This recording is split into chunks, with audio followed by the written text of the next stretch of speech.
Hey guys, Coolbrick here, and we're back with a second version of my low and slim car.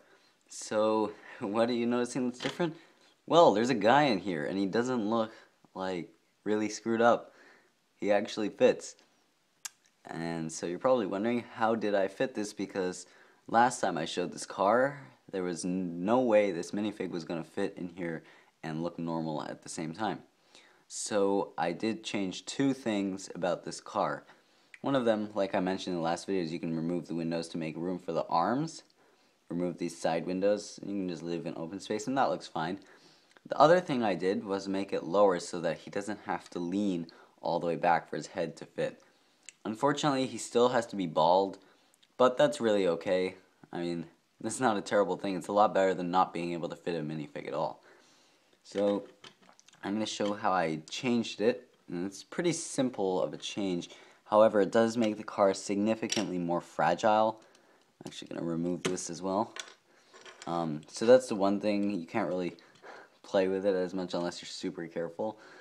And I'll show you why when I remove him, and then you'll see. So previously, I had this 4x4 plate on the bottom, and that's still here. But what I had before was a single 2x12 plate that ran all the way from there to here. But you can see now there's no longer a 2x12. There's a little gap in there for the minifig to sit down one plate lower, so he fits.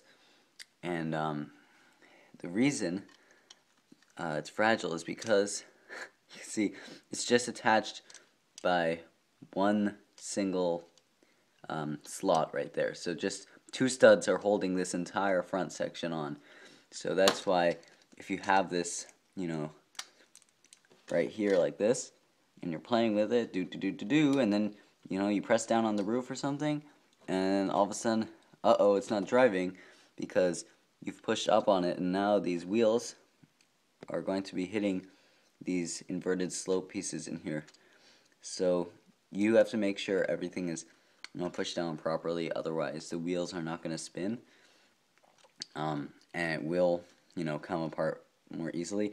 The back is a little bit better because it's being held on from here, and this windshield is also kind of keeping it stabilized because the windshield attaches onto this back section, but it also comes onto the middle section. So it's a little bit better in the back, but for the front, it's just, you got to be careful, otherwise. Oh, see, there I go again. Look, I messed it up. This is just, like I said, it's fragile. So you do have to be careful with it. In the interior, I did put an interior in here. Very simple, just the steering wheel and the lever in there. Not very difficult. When I removed the other stuff, you could see how I did put the lever in there and everything. So it's not that hard to build this exact car. You guys can probably figure it out just by watching, and I'm going to just use this thing instead of my finger to push his legs on, just because my finger is too big. And just pop the roof back, and there you go. It looks pretty great now with a guy in there, and we've still got the same low profile, and it's slim. There's no the wheels don't stick out. So same great car, and this time we've got a minifig in it. I hope you guys enjoyed this video. Let me know what you think. If you think this is better than before or worse than before, the pros, it looks a lot better and it can fit a minifig, and the cons, it'll fall apart kind of easily if you play with it a lot. So, yep, let me know if you think this is better or worse, and as always, don't forget to comment, like, and subscribe.